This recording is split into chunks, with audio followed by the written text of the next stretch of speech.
খোদার কসম, আমি আপনাদের স্পষ্ট বলে দিচ্ছি, আমি তৃণমূল ছাড়া এই পর্যন্ত ভোট দেইনি। আঙ্গা ফুরপুরা শরীফের এক পিজ্জাদা, সে তৃণমূলের সাধারণ সম্পাদক না কি ফেদা হইয়েছে, তাও গেজা মর গেজা শালা। এদিকে ভারতবর্ষের গদিতে মোদির মতো শয়তানটা বসে আমার জাতিটার রক্ত চুষে খাওয়ার ষড়যন্ত্রে লিপ্ত। অপরদিকে যার উপর একটু ভরসা করুলুম বাপ, যে অন্তত মমতা তৃণমূল সরকার বোধহয় মুসলমানরা ক্ষতি করবে না বাপ, কিন্তু আজকে এই জালিয়াত শয়তান সরকার মুসলমানদের কলিজায় হাত দিতে শুরু করেছে বাপ। খোদার কসম, আমি আপনাদের স্পষ্ট বলে দিচ্ছি, আমি তৃণমূল ছাড়া এই পর্যন্ত ভোট দেইনি, এ পর্যন্ত ভোট দেইনি আমি কাউকে।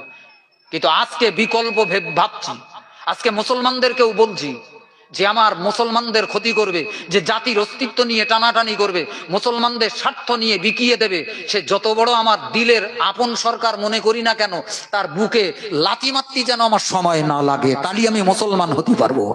আর যদি মনে করি না আমার বাপ করিয়ে গেল, আমার দাদা করিয়ে গেল, আঙ্গা প্রধানটা এই, তোমার শয়তান মুরিদ করে ফেলেছে। যে আল্লাহ দুশমন, মুসলমান তুমি তাকে দুশমন মনে করো। যেমন নবীর দুশমন, যেমন যত আপন হোক, যত আত্মীয় হোক, যত নিকট হোক, এক মুহূর্ত তার জন্য আমার কলিজায় মায়া নেই।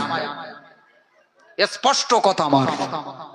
এই মন তৈরি করুন, আল্লাহ হেফাজতের মালিক, আল্লাহ হেফাজতের মালিক। এজন্য আমি আপনাদেরকেও বলবো, সজাগ থাকেন, মাথাটাকে ঠান্ডা রেখে দেশের পরিস্থিতিটাকেও বোঝার চেষ্টা করেন। স্রোতে গা ভাসিয়ে দেওয়ার সময় আর নেই। আজকে অবাক হয়ে যাচ্ছি বাপ, কত আলেম, কত পীরজাদা, কত মৌলবী, তারাও রাজনীতি করতেছে, করুক গে যাক, কিন্তু এত বড় বড় যখন আঘাত আসতেছে তারা কেউ গদির লোভে একটা কথা বলতেছে না বাপ। আঙ্গা ফুরপুরা শরীফের এক পীরজাদা, সে তৃণমূলের সাধারণ সম্পাদক না কি ফেদা হইয়েছে, তাও গেজা মর গেজা শালা।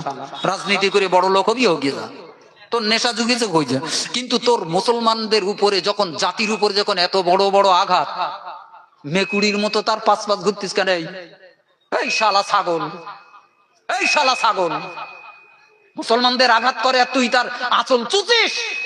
তুই মুসলমানের বাচ্চা, তোর গায়ে মুসলমানের রক্ত আছে, তুই প্রধান, তুই এমএলএ, তুই এমপি, তুই মন্ত্রী, তোর জাতির রক্ত চুষে খাবে, আর তুই মেকুড়ের মতো তার গা পাঁচ পাঁচ ঘুরবি।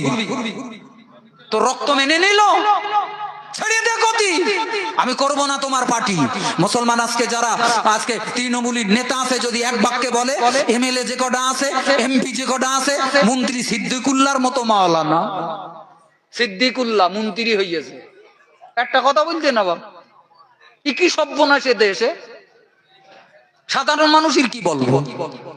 এজন্য আপনাদের চালাক হতে হবে বাপ, সজাগ হতে হবে, অতি সজাগ হতে হবে, নচেত দেশের মুসলমানদের অস্তিত্বের টানাটানির এই ঝড়ে অনেক কিছুই হারিয়ে যাবে বাপ।